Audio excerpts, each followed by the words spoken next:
レストランもね今開業されていて、この縁側というレストランなんですけれども、これはどういったレストランなのかちょっとご紹介いただけますか？私実は発酵食品をメインにしたおまかせ料理みたいな形にしてるんです、でそれはただ単に私が料理も作りながらお酒も作ってるので、いろんなメニューに対応できないっていうのもあるのと、せっかく酒粕とか出るじゃないですか、酒粕とかあと麹とか作ってるので、塩麹とか醤油麹とか、そういうのを使いながら世界の人にその麹のパワーっていうかね、それは酒だけじゃなくて、そういう料理も通して日本が持ってるその発酵文化の素晴らしさっていうのを、世界になんか教えられたらいいなっていう思いでやっているんです。今宵の一献はアイランダー酒ブルワリーのアイランダー大吟醸です。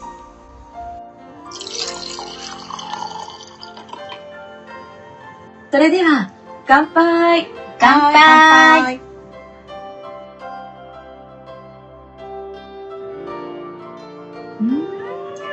フルーティーですね。なんかすごいハワイを感じてまったりした感じのお酒ですね。そうですね。ちょっとパイナップルとかマンゴーとかそんな香りがしてくるお酒になってます。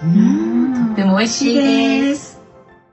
ここで今回ご紹介のアイランダー大吟醸を作っているアイランダー酒ブルワリーの情報を簡単にご紹介させていただきます。アイランダー酒ブルワリーはハワイ島の4000メートルの高さのあるマーナケア山から吹き下ろす涼しく軽やかで花の香りをまとった風で蒸し米を冷やし、山からの伏流水である軟水で酒を醸しています。